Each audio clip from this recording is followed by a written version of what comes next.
explaining to you how you can actually become a social media manager, which you probably know if you've read the title of the video. Now, just a little bit of background. I've been doing this now for about a year, okay, which you might think, well, how are you qualified to tell me what to do?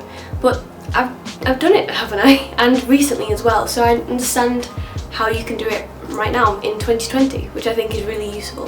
So I'm going to be explaining some of the steps you can go through, including some of the things I wish I'd done differently, so that you don't make the same mistakes that I did. To start with, I recommend that if you have a stable job right now, don't quit just yet. I know you want to, I do get it, believe me, I've been there.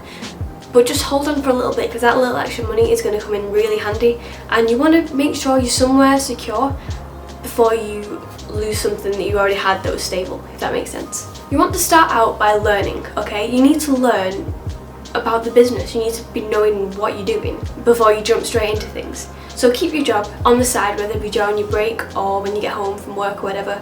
Do a little bit of learning. There are so many ways you can do this. There are online courses, ebooks, YouTube videos, everything that you can do to learn and gain the knowledge that you're going to need. Also spend a lot of time on the different platforms yourself, testing the water and seeing what works well, what doesn't. Make sure you've got your own account as well, but I'm going to get onto that a little bit later. You don't necessarily need a degree or any official education to be doing this. Sometimes the certificates that you can get from like online courses are good enough and give you enough credibility.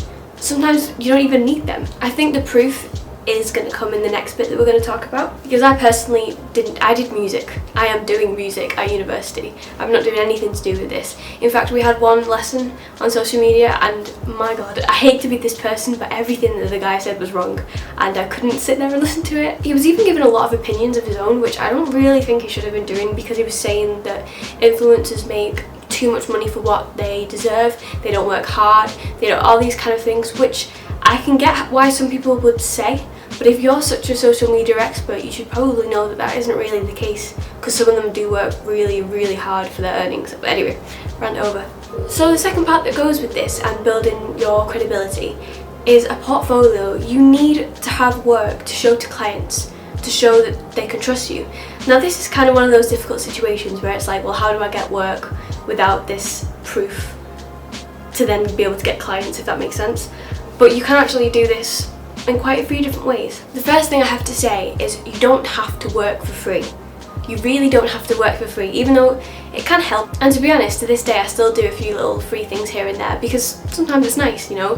Like if you've got the time, then it's always nice to help someone out. But you should be finding any little projects that you can, and maybe, okay, do it for free, but make sure you get something in return, whether it be a testimonial or a review or something like that from the person that you're doing it for. Never just work for absolutely nothing. Always make sure there is some sort of transaction, okay? Especially at the beginning, because you need to be trying to generate as much income as you can. So once you've done all this work, you're going to want to build a website, okay? Now there are a few different ways you can do this, a few different things you can use. I currently use Squarespace, but I used to just use Wix and I did that for free. But I recently paid for a Squarespace website that I've made and then got my own domain and everything, which I'm really happy I did. I think that was a good move, but that's not something you need to be doing right at the beginning, especially if you don't have the funds there for it. So Wix works perfectly fine. There are loads of other ones out there. Just have a little dabble and test things out. But you want to put all this portfolio work that you've done onto your website, have it there for people to see. You can create some sort of like CV, but I just think having it on a website looks so much more professional. You don't need to send it to people, it's all there.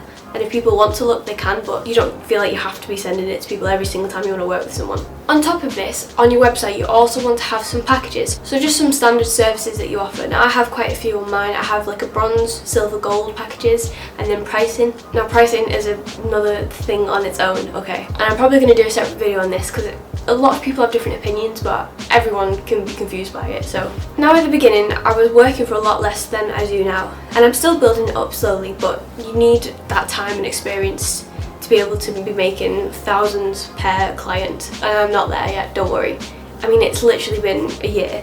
I'm also a university student, so I'm trying to not take on too much, which is challenging when you've got opportunities, but you need to try and balance your different parts of life, like your work and everything like that. And at the moment I have absolutely no social life. I mean, I'm living with my boyfriend and that's like the only person I see, and I rarely even see him because I'm always working.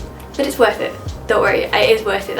I'm not saying it's not. Now pricing, you can either do it hourly and work that way, so decide how much you'd like to be paid. So at the beginning I was working for about £10 an hour, which is not very much, and you really need to be getting more than that. Maybe start off with more than that, because there are so many expenses that need to be covered that you might not even think about, because it isn't just rent and maybe food or bills or whatever. You've got the expenses of running social media and all the different resources that you're going to need. You've got going out for meals, going and seeing people, transport, so many little things, and then just having money at the side if you've got, like my camera broke the other day and I had to get that sorted, and I wouldn't have been able to do that if I didn't have the money saved, if that makes sense. So you've got to account for everything, which can be difficult at the start because it's kind of hard to know your worth, and that is my biggest thing to you. If you take anything from this video, you need to know your worth. Are you really worth £5 or £10 an hour? Like, I know that's what they pay in retail shops and everything like that, but really, like, especially if you've done all this work, all this training to get all this knowledge, that's rubbish. That's really bad. Like, I'm not saying you should be charging £50 an hour when you get started, but do be sensible about it. Work out how much you need a month and then divide that by the ideal amount of clients you'd like to have and see what's manageable. You can experiment with it, you can come up with different things, and maybe even compare prices with other people in the industry. You're not copying them or anything, you're just seeing what the competition is, and that's fine. So yeah, pricing's a tricky one. I'm going to do a whole separate video on it, I think, if you want that. Then you've got to think about how you're going to get paid. Okay, so you've got all these packages planned out. How are people going to pay you? So you have got the option, if you do pay for a website, you can then earn money through that website. People can pay for packages directly there, but I personally use PayPal. Now, PayPal used to be completely fine, other than the fact the fees were kind of high, but I think that's just a thing you've got to deal with in this industry. You just got to accept it, because PayPal is safe, it's all your invoices and receipts are there and easy to send out everything. But they've recently introduced this new thing where they hold the fees for 21 days unless the person who sent the money to you confirms something in an email, logs into an account, does loads of stuff, which people aren't going to want to do. Clients don't want to do that. They want to pay you and that be it. Then it's up to you. But once you've got the ball rolling and you've got steady income coming from it, waiting 21 days isn't that bad.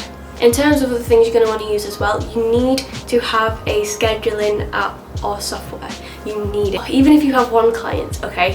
One client, you don't want to have to post at that time every time, come up with a caption, everything on the spot. You don't want to be doing that. It literally will take up so much more time. Because the thing is, the more you do things, the quicker you get at it. As like a basic rule, if I was doing 5 posts a week for someone, caption, blah blah blah, in my head I say that takes 2 hours a week for that one person.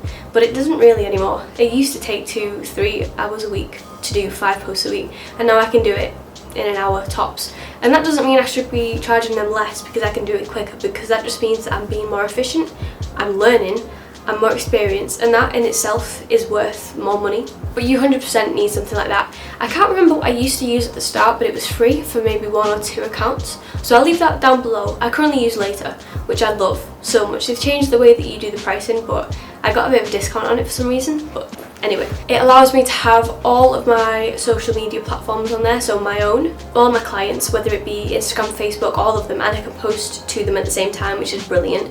You can do your captions, your first comment, they have hashtag suggestions, which I wouldn't really use, but they're there if you're struggling to come up with something, and you can see how well posts are performing, and you can even see the exact times that your audience is online and active. Like, it'll tell you how many followers are active at a certain point in the day, which I think is amazing. So I 100% recommend investing in something like that. That should be your first investment. And then after that, there's little things you can invest in.